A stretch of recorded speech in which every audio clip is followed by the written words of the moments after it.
Tema hari ini adalah Mazmur 119 dan 10 perintah. Mazmur 119 dan 10 perintah. Bacaannya diambil dari Ulangan 4 ayat 13. Kita baca Ulangan 4 ayat 13. Dan ia memberitahukan kepadamu perjanjian yang diperintahkannya kepadamu untuk dilakukan, yakni ke-10 firman, dan ia menuliskannya pada 2 loh batu. Kalau kita lihat Ulangan 4 ayat 13 ini, diberitahukan kepada kita bahwa 10 perintah, 10 perintah itu ini pun disebut sebagai 10 firman. Dan 10 firman ini atau firman Tuhan ini merupakan perjanjian. Perjanjian. Kenapa? Karena perjanjian itu dibentuk lewat kata-kata kan? Ya, lewat perkataan. Maka kita bisa melihat bahwa ke-10 firman bahasa Ibrani-nya Aseret Hadebarim. Aseret Hadebarim. Ini bicara mengenai 10 macam firman yang Allah sampaikan. 10 peraturan atau 10 firman. 10 perintah. 10 hukum dalam terjemahan yang lain. Eh, Kalau kita lihat ketika berbicara mengenai firman Tuhan ini, siapa yang bisa menjaga, bisa bisa menjaga 10 perintah ini? Siapa yang bisa melakukan? Itu adalah orang yang mengasihi Allah, mengasihi firman. Hanya mereka yang mengasihi Allah, mengasihi firman Tuhan, mereka lah yang bisa menjaga. Hanya mereka yang mengasihi orang tua bisa taat dan menghormati orang tua. Ya. Jadi kalau kita lihat, ya kalau kita lihat di dalam Mazmur 119, nah, kita mau lihat ini koneksinya di sebelah mana gitu antara Mazmur 119 dan 10 perintah. Kalau kita lihat di dalam Alkitab, 10 perintah itu merupakan suatu hal yang unik karena itu kita langsung temukan. Tetapi mengenai Mazmur 119, apa sih Mazmur 119 ini? Itu adalah pasal yang paling panjang di dalam Alkitab. Pasal yang paling panjang di dalam Alkitab. Kalau kita lihat di dalam bahasa bahasa Ibrani, Mazmur 119 ini memiliki struktur yang sangat unik. Orang orang Ibrani, orang Israel itu mereka kalau alfabet gitu ya, alfabetnya orang Ibrani, orang Israel itu ada 22. Ada 22 alfabet. Kalau kita dari A sampai Z kan, ya mereka itu dari Alef sampai Tau, ya Tau atau Tav. Bentuk bentuk pencatatan Mazmur 119 ini, nanti referensinya bisa lihat di biblehub.com. 176 ayat, 176 ayat di dalam Mazmur 119 ini disusun dengan sangat rapi berdasarkan berdasarkan alfabet. Alfabet ya, alfabet orang Ibrani. Alfabet orang Ibrani itu ada 22 ya, 22 alfabet dan kalau kita lihat setiap alfabet misalnya alef ya, alef ini ya, alef ini bentuknya bisa dilihat ya, ini alef ini. Jadi 8 ayat itu dimulai dengan huruf alef. Dimulai dengan huruf apa? Alef. Kemudian setelah 8 pasal, 8 ayat, maka berikutnya dimulai dengan bet. Alef, bet, set ya. Jadi di sini bet. Bet itu hurufnya kayak gini. Ya, ini bet. Ini pun 8. 8 ayat. Setelah 8 ayat, maka akan ada gimel. Maaf ya tadi saya kecampur dan bahasa Inggris. Jadi gimel. Ya, gimel ini pun 8.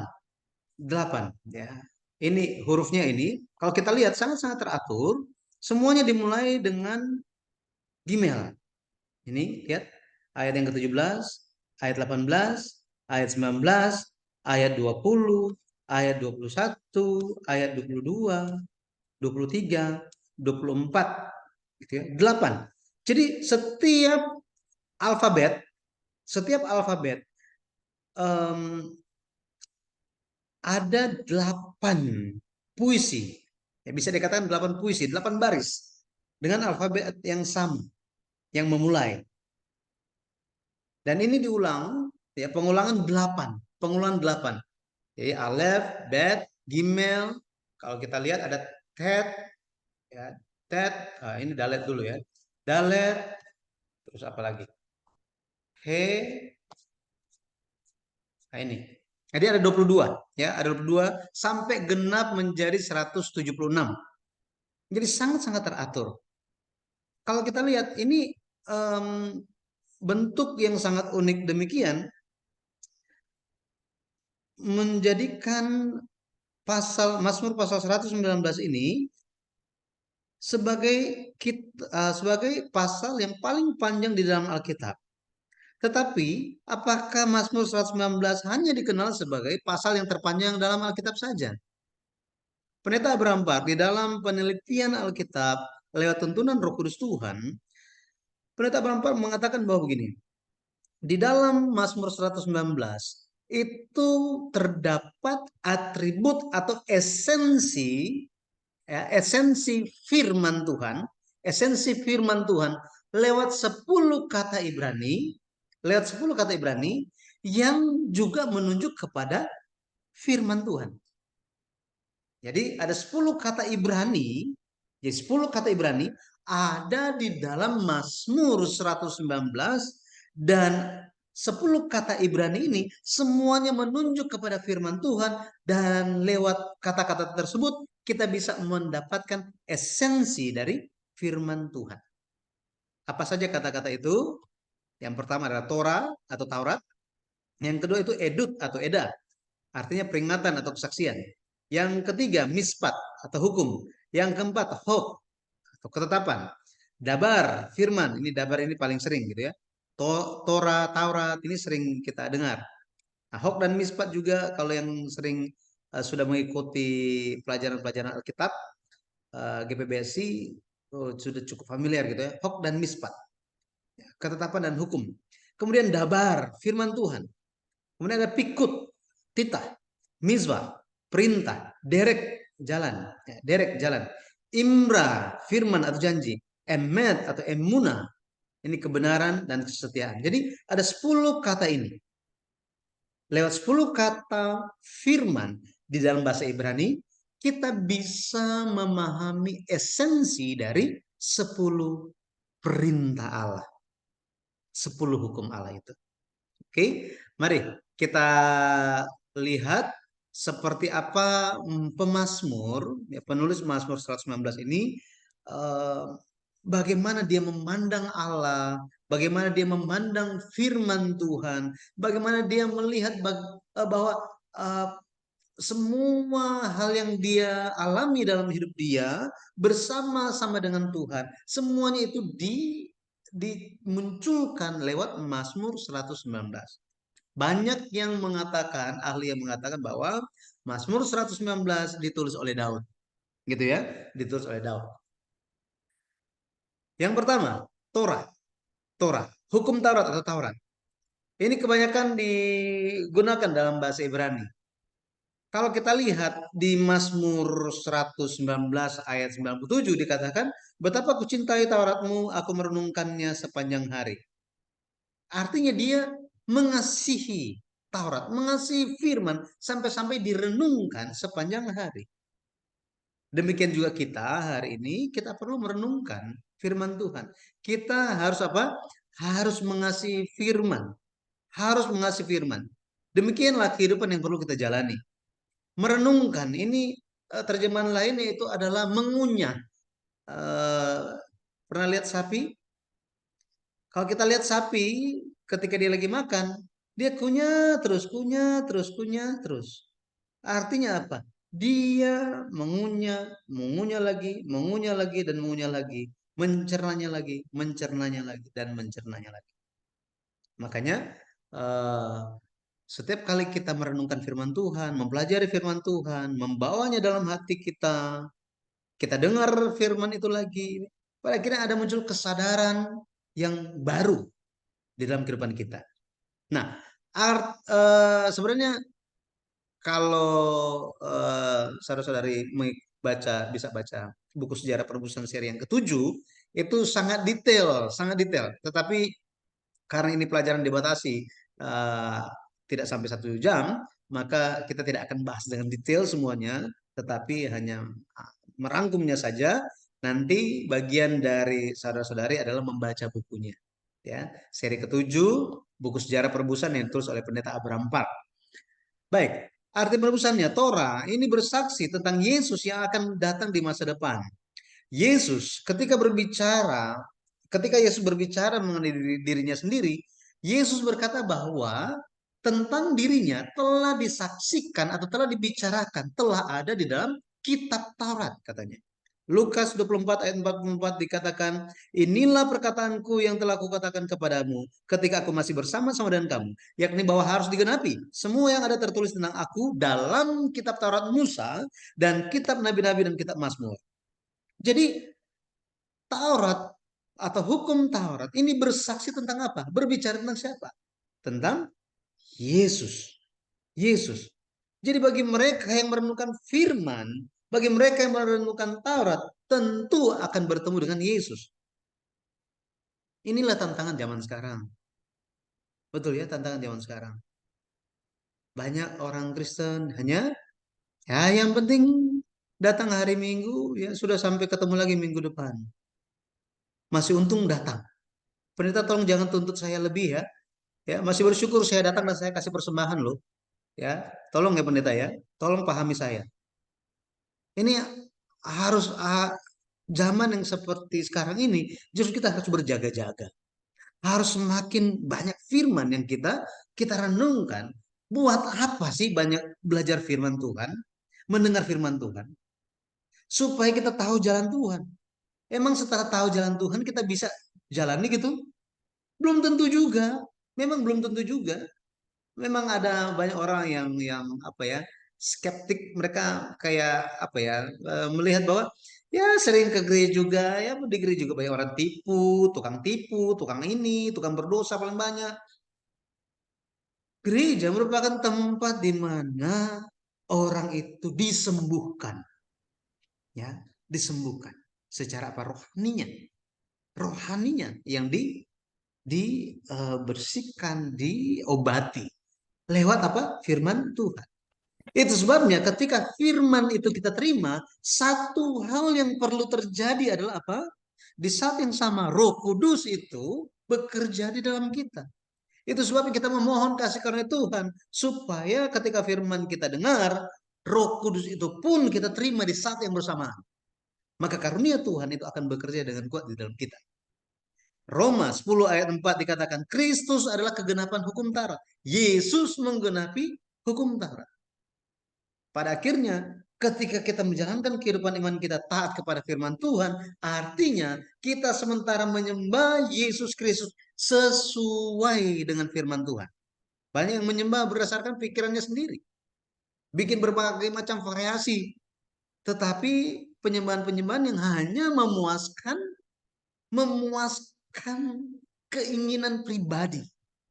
Tetapi sudah apa? Sudah menyimpang dari tujuan yang sebenarnya, makna yang sebenarnya. Jadi Yesus Kristus, ya, Yesus Kristus, dia telah ada dalam Taurat. Yesus yang menggenapi.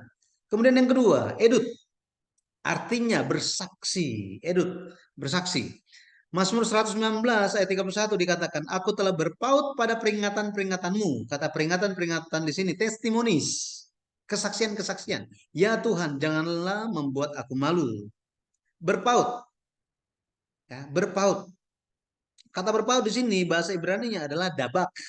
Dabak ini melengket, menempel dengan erat, kayak pakai power glue gitu, gitu ya. Sama seperti itu, pemazmur mengatakan bahwa dirinya telah menempel dengan erat dengan firman Tuhan, dengan kesaksian-kesaksian Tuhan. Itu sebabnya ketika dia menempel dengan dunia, dia tidak akan mendapat malu. Dia tidak akan mendapat malu. Dulu ada salah seorang remaja dari gereja kita, eh, ketika dia itu SMP, dia bilang, dia pulang ke rumah, dia bilang ke papanya, "Pak, kenapa saya dianggap aneh gitu?" Loh, kenapa? Iya, karena saya berdoa, gitu ya. Saya berdoa, saya tidak ikut di dalam gosip mereka, saya em, ya hanya bicara yang baik saja, tidak ikut untuk membicarakan hal yang buruk kepada orang-orang, teman-teman yang lain. Saya hanya ya seperti itu. Saya hanya bilang ya kita doakan. Kok saya dianggap aneh gitu, ya. Kalau kita lihat ini tantangan anak-anak muda. Dunia akan melihat itu aneh. Dunia akan melihat itu aneh. Tetapi anak Tuhan itu, Tuhan beserta dan Tuhan tidak akan mempermalukan mereka. Tidak akan malu. Akhirnya papanya bilang begini, tetaplah lakukan apa yang kau lakukan, tetaplah doakan mereka. Pada akhirnya, dia menjadi murid teladan di sekolah itu. Murid teladan. Semua teman-teman pada akhirnya apa? Pada akhirnya tidak mempermalukan dia. Tidak mempermalukan dia. Gara-gara apa? Gara-gara dia menunjukkan dia telah berpaut kepada firman Tuhan. Nah, jadi ini merupakan suatu hal yang pragmatis dilakukan dalam kehidupan setiap hari. Tuhan tidak akan membiarkan kita malu. Ya, arti penebusannya apa? Makna penebusannya, Yesus bersaksi bahwa ia telah melihat dan telah mendengar. Dia telah apa? Melihat dan mendengar. Kalau kita kalau dengar berita gitu ya, ada suatu peristiwa, misalnya ada kecelakaan atau kebakaran gitu ya, maka polisi akan cari siapa? Saksi mata, betul ya?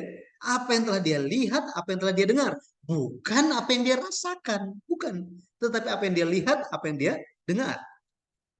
Nah, Yesus Kristus bersaksi, Bapa mengutus aku, maka Bapa yang mengutus aku bersaksi tentang aku. Jadi Yesus adalah saksi, yang kedua Bapa adalah saksi. Karena apa? Menyaksikan, menyaksikan. Yohanes 8 ayat 18. Makanya ada kuasa di dalam kesaksian Yesus Kristus. Ada kuasa.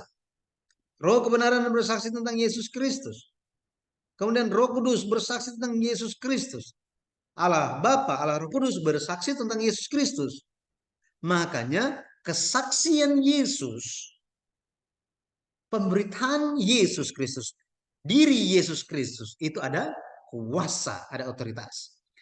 Yohanes 5 ayat 37, 15 ayat 26 dan 1 Yohanes 5 ayat 1 sampai 13 nanti bisa baca, ya. Kemudian yang ketiga mispat. Mispat artinya mengadili.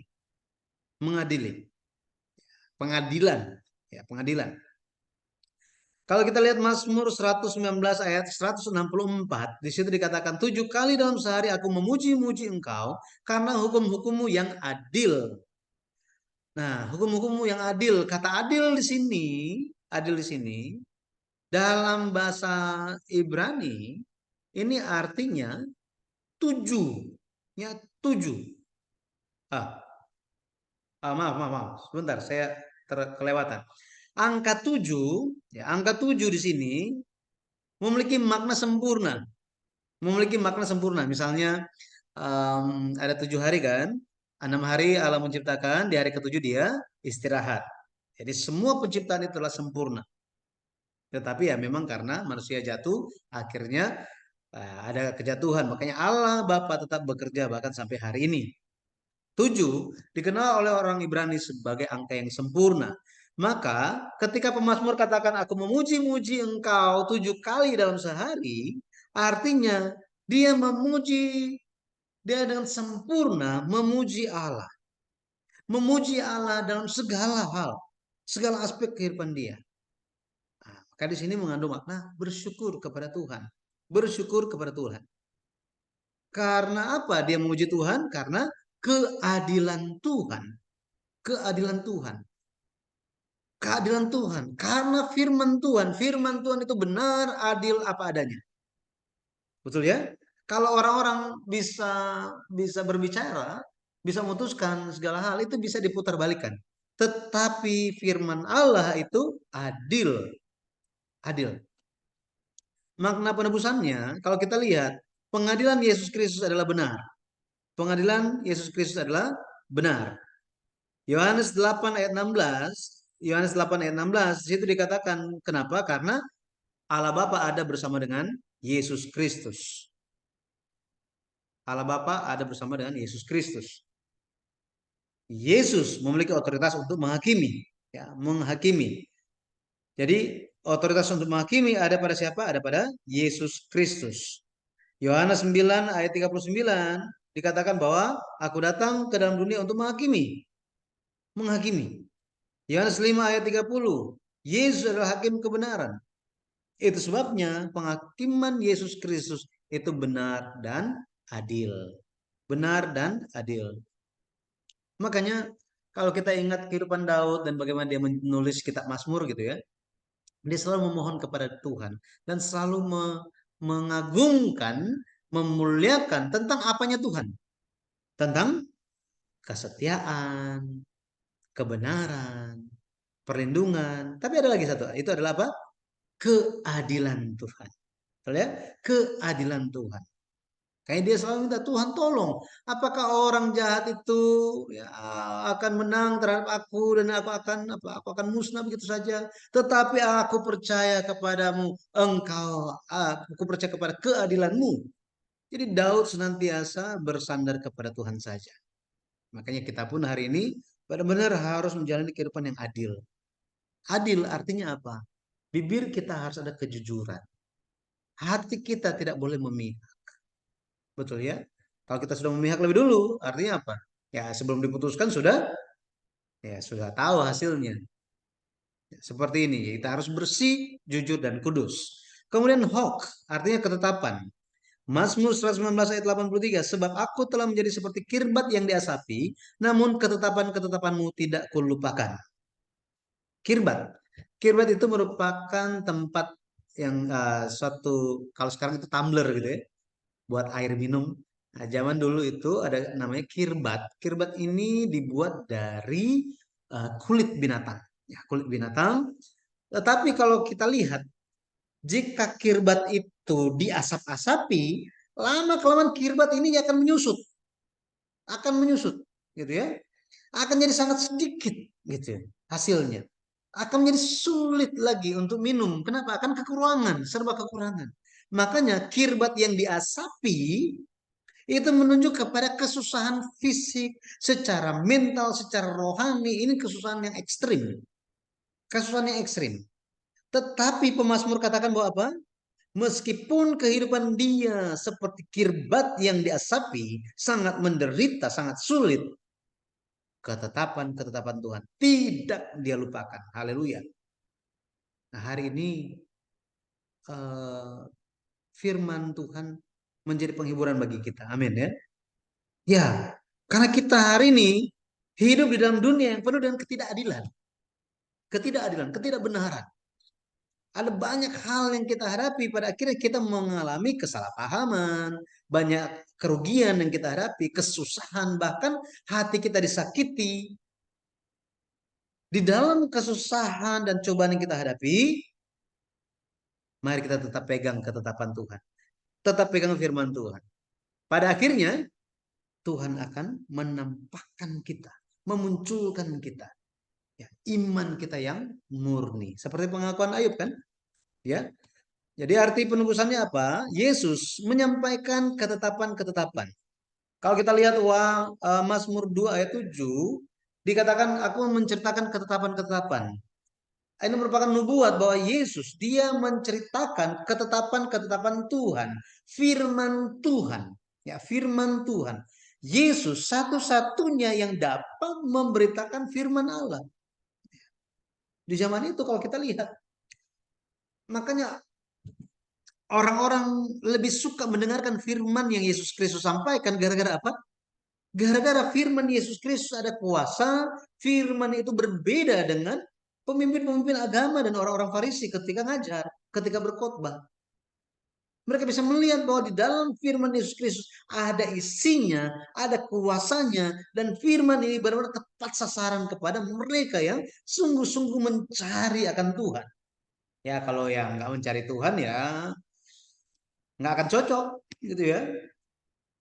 Siapa itu akan menjadi firman yang sangat menyukakan hati dan bisa membuat dia diri sendiri memuliakan nama Tuhan, nama Allah. Gara-gara apa? Mereka bisa melihat perbedaan firman yang Yesus sampaikan dibandingkan firman yang orang lain sampaikan. Ya, pemimpin-pemimpin agama yang lain sampaikan. Orang yang tidak menyukai firman Yesus Kristus itu adalah orang yang mana? Orang yang hanya fokus untuk firman itu hanya untuk menyelesaikan menyelesaikan saya masalahnya apa. Pokoknya saya. Kehendak Tuhan sekalipun tidak mau dihiraukan. Itu siapa mereka? Mereka adalah pemimpin-pemimpin agama di zaman Yesus. Yesus dia menyampaikan sesuai dengan apa yang ingin Bapa sampaikan. Sama persis. Dia menceritakan tentang ketetapan Tuhan. Dia memberitakan firman secara terus-menerus. Jadi Yesus menggenapkan ini. Dia menceritakan tentang firman Tuhan secara terus-menerus. Makanya kalau kita lihat 4 kitab Injil, ada Alkitab. Saya juga memiliki Alkitab itu. Jadi bagian perkataan Yesus itu dikasih tanda kutip dan dibedain jadi font warna merah. Warna merah. Jadi kalau saya perhatikan itu di kitab Injil, itu isinya merah semuanya. Maksudnya apa? Yesus ngomong terus, bicara terus, berfirman terus. Apa yang yang sedang dia lakukan? Dia ingin menjelaskan tentang dunia sorga. Betul ya? Menjelaskan apa? Dunia sorga lewat firman Tuhan kepada umat Israel. Hari ini kebanyakan orang hanya ingin mendengarkan apa? Apa yang akan ada di bumi ini? Gimana supaya masalah di bumi ini? Gimana supaya di bumi ini? Gimana bumi? Akhirnya cuma lihat bumi, nggak lihat lagi ke sorga. Ya, memang kita masih hidup di bumi, makanya bukan kita mengenyampingkan, tetapi Yesus sendiri berkata bahwa apa? Carilah dahulu kehendak kerajaan Allah dan kebenarannya. Carilah kehendak Tuhan, carilah firman Tuhan. Karena kebenaran itu adalah firman Tuhan. Pada akhirnya segala sesuatunya akan ditambahkan kepada kita. Ketika Salomo meminta hikmat dari Tuhan, bukan mencari akan kekuasaan, bukan mencari akan harta, bukan mencari segala macam kedagingan duniawi. Makanya apa? Allah memberkati dia dengan luar biasa. Tidak ada seorang pun yang lebih lebih berhikmat dibandingkan Salomo. Salomo, Allah katakan bahwa karena engkau minta hikmat dan bukan hal yang lain, maka yang lain itu pun aku akan berikan kepadamu. Kekuasaan, kekayaan, dia berikan semuanya. Luar biasa.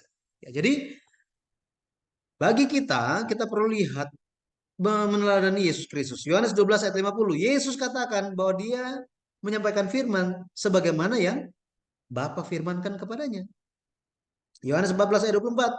Firman yang didengar bukanlah dari Yesus tapi dari Bapa.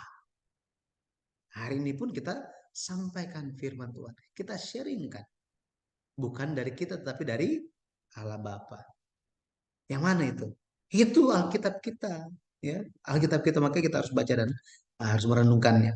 Ya, lewat mempelajari seperti ini menyemangati kita untuk memahami lagi firman Tuhan. Yang kelima, dabar. Dabar. Dabar. Artinya firman. Ya, firman. Mazmur 119 ayat 28 dikatakan, jiwaku menangis karena duka hati, teguhkanlah aku sesuai dengan firman-Mu. Jadi dalam keadaan tertindas, tertekan, kesulitan, jiwanya berduka, tetapi ia dapat berdiri dan dia bilang apa? Dia bisa berdiri lagi gara-gara apa? Gara-gara firman Tuhan. Gara-gara firman Tuhan, dia bisa diteguhkan lagi. Makanya dia Minta, teguhkanlah aku sesuai dengan dabar, katanya. Dabarmu, sesuai dengan firman. Ya. Jadi dalam situasi ekstrim, benar-benar harus makin melekat kepada Tuhan. Semakin gelap seseorang biasanya menjauhi terang kan? Betul ya? Tetapi harus sadar, kita semua harus sadar. Nggak ada waktu lagi untuk apa menjauhi terang. Semakin gelap kita, jatuh kita hari ini, maka kita harus segera berbalik kepada Allah Bapa. Ini berlaku untuk semua orang, kepada saya, kepada siapapun. Kenapa? Emang kalau udah pendeta udah terang banget gitu? Enggak. Harus berjaga-jaga kita semua.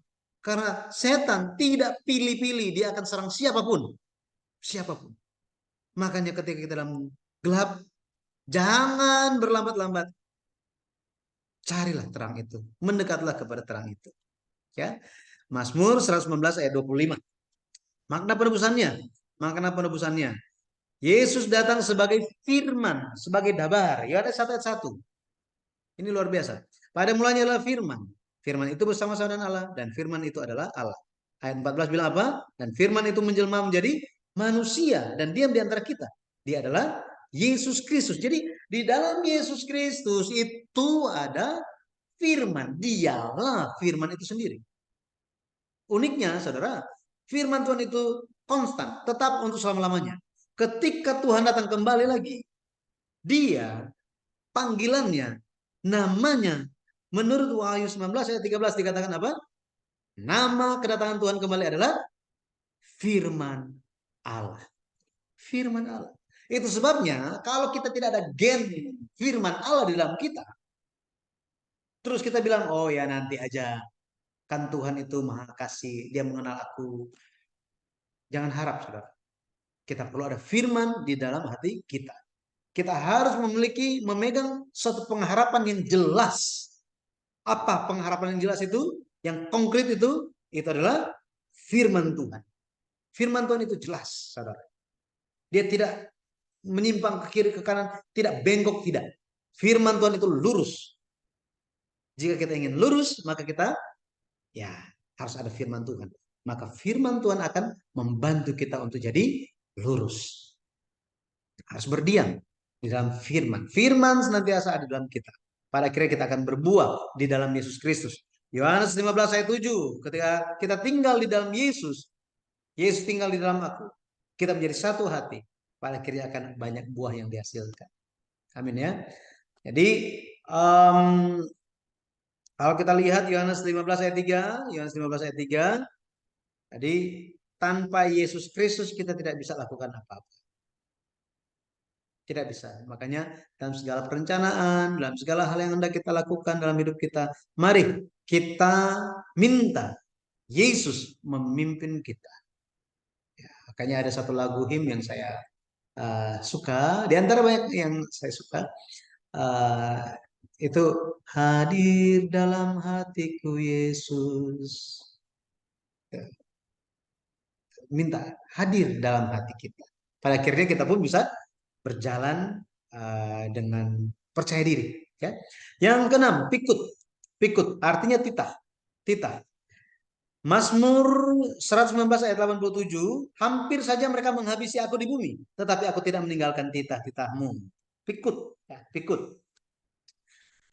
Ayat 87 di situ dikatakan, tetapi aku tidak meninggalkan titah-titahmu. Ya, jadi meskipun pemazmur di ambang kehancuran, dia udah benar-benar habis, tetapi dia tidak tinggalkan firman. Jadi saya pernah mendengar kesaksian dari seorang pendeta, dia yang mengikuti pelajaran Alkitab juga. Ibu pendeta ini ada satu waktu ketika zaman COVID dia wah, suami dia kena COVID, terus beberapa keluarga dia juga kena COVID dan benar-benar parah semuanya. Tinggal dia sendirian, tinggal dia sendirian. Dia ada di Jakarta, semua yang sakit dan sudah gawat itu ada di rumah sakit di Manado. Waduh, apa yang dia lakukan? Wah, dia hanya berserah kepada Tuhan. Dia bilang meskipun dia pendeta, tetapi ketika berhadapan dengan cobaan ujian yang sedahsyat itu, dia goyang. Tetapi ketika dia itu sebentar digoncangkan di dalam pikiran dia, dia teringat semua, muncul firman-firman yang dia pelajari di dalam kelas sejarah penebusan. Dia ingat semuanya, muncul semuanya, muncul satu persatu. Wah, Roh Kudus bekerja luar biasa.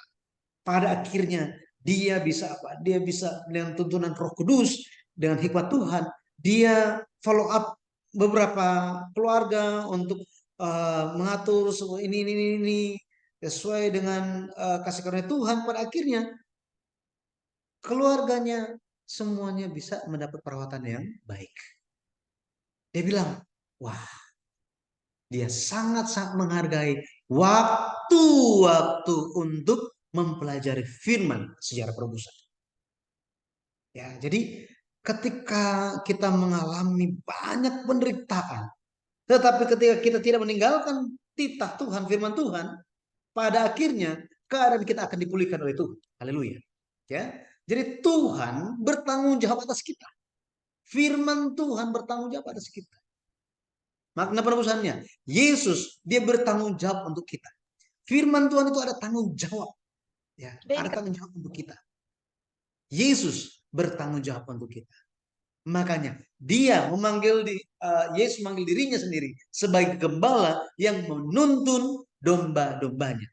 Jadi dia ada tanggung jawab untuk membimbing domba-dombanya.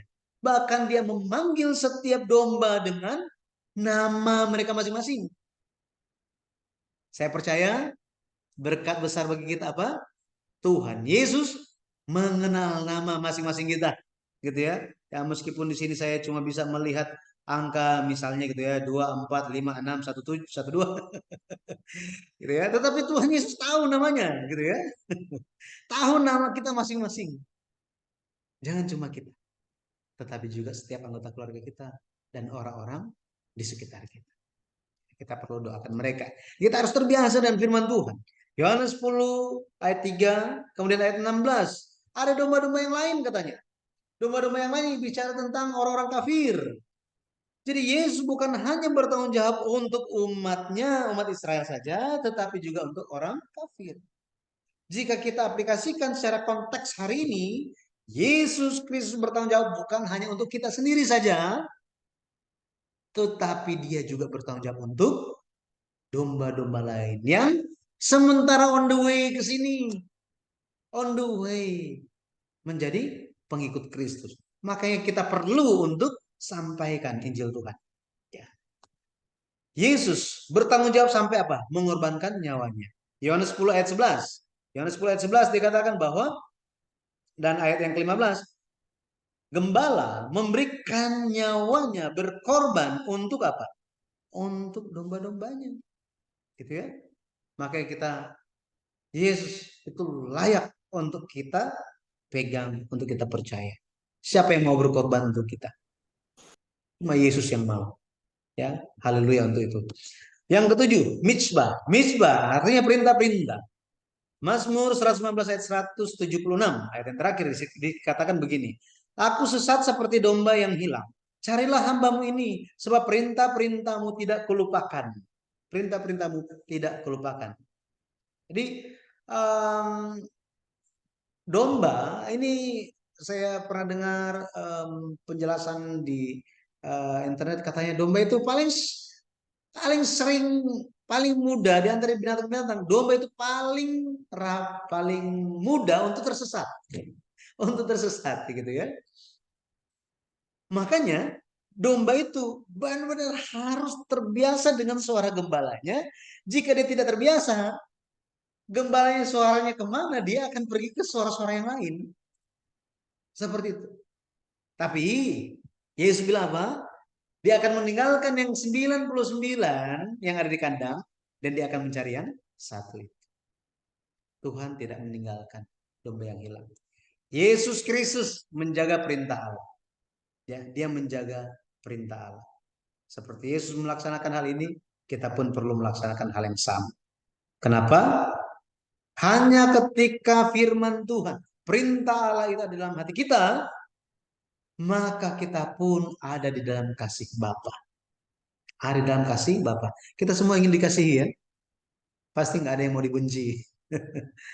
Apalagi oleh Tuhan Allah Bapa kita. Kita ingin menerima kasihnya. Itu sebabnya kita perlu ada perintah Allah di dalam kita. Kenapa? Karena perintah Allah adalah hidup yang kekal. Hidup yang kekal, saudara. Jadi, Yesus senantiasa taat. Yesus senantiasa taat. Di Yohanes 12 ayat 50. Di akhir zaman, siapa yang akan tersisa? Yang tersisa adalah mereka yang taat, yang ikut perintah Allah. Itulah orang yang tersisa. Tetapi mau tersisa bagaimana kalau mau firman Tuhan juga apa, perintah Tuhan apa, nggak tahu. Kenapa? Belajar Alkitab, kelas ini sangat berharga, saudara. Kenapa? Di tengah-tengah segala kesusahan, kesulitan kehidupan kita. Kenapa saya katakan pelajaran Alkitab kelas sejarah perusahaan ini sangat-sangat berharga. Dan penting untuk kita. Bahkan untuk hidup kita. Kenapa? Karena pada akhirnya, ketika hidup kita selesai di dunia ini, Tuhan hanya akan lihat apakah kita benar-benar taat atau tidak. Perbuatan kita apakah berdasarkan firman atau tidak. Jadi ada patokan yang jelas yaitu firman Tuhan. Firman Tuhan. Kitab Wahyu kalau kita baca, di situ dikatakan dia ada pengukuran. Ada pengukuran. Yang diukur itu bukan di luar bait suci. Bait suci itu di luar bait suci itu sudah nggak perlu diukur. Artinya apa? Yang tidak percaya Tuhan itu tidak perlu dibicarakan lagi. Itu akan dihakimi. Langsung. Langsung akan kena penghukuman. Tetapi yang diukur adalah yang di bagian dalam. Bagian dalam bait suci. Itulah yang diukur. Artinya apa? Setiap kita semua akan ada kanon. Akan diukur. Kanon di sini berbicara tentang firman Tuhan. Jadi kita semua akan diukur lewat apa? Standar firman, saudara. Jadi mari kita bertahan sampai akhir. Amin. Haleluya. Yang kedelapan, derek atau firman. Derek atau firman. Mazmur 119 ayat 37. Lalukanlah mataku daripada melihat hal yang hampa. Hidupkanlah aku dengan jalan-jalan yang kau tunjukkan. Jadi jalan-jalan ini derek di dalam dalam bentuk jamak gitu ya. Nah, hampa di sini safai artinya kosong, kosong. Maksudnya apa? Maksudnya terhadap hal-hal di dunia ini yang akan berlalu dan hilang oleh waktu, biarlah semua itu bisa berlalu. Sebaliknya apa? Lewat jalan-jalan Tuhan, lewat firman yang ditunjukkan, pemazmur mengharapkan bahwa apa? Dia bisa dihidupkan kembali. Haleluya. Jadi firman itu menghidupkan, saudara. Yesus dikatakan apa? Yesus adalah satu-satunya jalan bagi kita menuju kepada Bapa. Yesus yang bisa menuntun kita kepada Allah Bapa. Yesus dialah jalan menuju hidup yang kekal. Hanya lewat Yesus saja. Kalau kita lihat di Matius pasal 7, ada dua jalan katanya. Satunya itu jalannya lebar sekali. Tetapi ujungnya kepada maut. Sangat terbuka dan banyak melewati itu. Banyak yang lewat jalan itu. Tetapi jalan, ada satu jalan yang lain. Sempit. Nggak banyak orang yang mencari yang lewat di situ. Tetapi jalan yang sempit ini menuju kepada hidup. Menuju kepada hidup. Yesus adalah jalan yang sempit.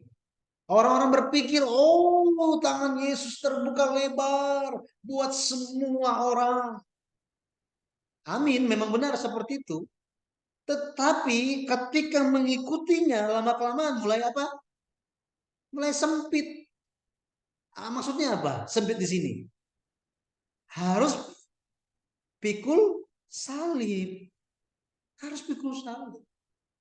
Jadi kalau hanya ikut Yesus dan ingin berkat, ini bukan sempit. Ini lebar. Kita harus lihat lagi, koreksi lagi. Ini jalannya kita sedang jalan ini jalan lagi pergi kemana? Makanya betapa pentingnya firman itu ditaruh dalam hati kita. Jalan Yesus, jalan yang sempit, jalan salib, jalan kesusahan, dan ada banyak ujian. Banyak ujian. 1 Korintus 1 ayat 18, jalan kayu salib. Bagi orang dunia, sia-sia, hampa. Tetapi mereka tidak sadar. Itulah jalan menuju hidup yang kekal. Jadi mari kita pegang Yesus Kristus sampai akhir.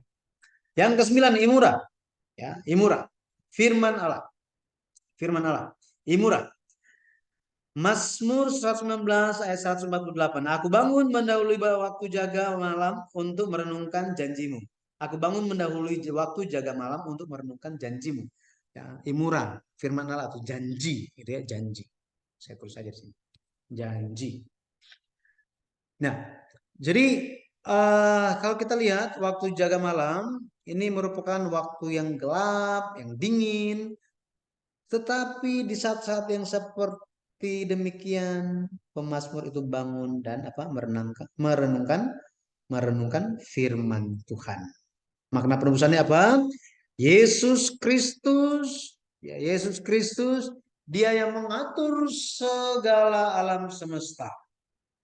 Seperti konduktor di hadapan semua pemusik, orkestra, banyak jenis, banyak macam, tetapi Yesus mengatur semuanya. Mengatur semuanya. Tetapi lewat itu semua, Yesus hendak menyatakan bahwa apa? Dia yang menciptakan kita semua. Dia yang menciptakan kita semua. 1 Korintus 8 ayat 6. 1 Korintus 8 ayat yang ke-6. Ya, seperti ini. Makanya di Kejadian pasal 1, bagaimana Tuhan menciptakan? Itu dengan berfirman. Ya, firman. Lewat firman segala sesuatu diciptakan. Lewat firman ada namanya perjanjian. Janji-janji Allah. Makanya Old Testament, New Testament. Gitu ya. Perjanjian lama, perjanjian baru. Perjanjian itu disusun lewat apa? Lewat perkataan, lewat firman Allah. Ya. Jadi Yesus dialah firman perjanjian dan setiap yang dinyatakan Yesus pasti digenapi. Ya. Setiap firman Tuhan itu pasti digenapi. Yang terakhir, Emet, kebenaran. Ya, kebenaran. Mazmur 119 ayat 43, janganlah sekali-kali mencabut firman kebenaran dari mulutku, sebab aku berharap kepada hukum-hukummu. Kalau kita lihat di sini, bahasa Indonesia memang dikatakan gitu ya, hukum-hukummu seperti ini. Tapi bahasa Inggrisnya dikatakan ordinances. Tetapi ya, perjanjian hukum-hukummu, ya, hukum-hukummu. Kemudian kata firman di sini, ya, the word of truth, word of truth. Ya, ini yang harus dipegang, ya, harus dipegang terus. Makanya kita pun memohon seperti pemazmur, janganlah mencabut firman kebenaran dari mulutku. Emet, firman kebenaran. Emet. Emet. Jadi hanya berharap kepada firman saja, hanya menanti-nantikan firman Allah saja. Inilah yang menjadi kehidupan kita. Makna perubahannya, kalau kita lihat dari emet atau emuna, bentuk lainnya itu adalah amin. Pasti. Amin, pasti. Jadi Yesus itu adalah amin. Ya dan amin. Yesus adalah kebenaran itu sendiri. Akulah jalan, kebenaran, dan hidup. Jadi Yesus adalah kebenaran itu sendiri. Yohanes 17 ayat 17 dikatakan firman-Mu adalah kebenaran. Firman-Mu adalah amin. Gitu ya. Amin. Makanya Yesus adalah amin. Wahyu 3 ayat 14. Yesaya 65 ayat 16. Ya. Allah itu adalah Allah kebenaran. Yesus adalah Allah kebenaran. Ketika kita memegang kebenaran ini, pada akhirnya kita sedang berjalan di jalan kebenaran. Ada banyak, kalau kita lihat, banyak hal yang kita hadapi di dunia ini, tetapi percayalah, ketika firman itu ada bersama dengan kita, firman ini akan menuntun kita bisa melihat dan bisa membedakan jalan-jalan Tuhan mana jalan Tuhan, mana yang bukan. Dan kita akan dimampukan lagi. Akan dimampukan untuk bisa bertahan sampai akhir. Ya, semoga saya berdoa dalam nama Tuhan Yesus Kristus, semoga kita bisa mengikuti teladan yang ditunjukkan oleh pemazmur 119 sehingga dalam kehidupan kita senantiasa bersandar kepada firman Allah saja. Oke.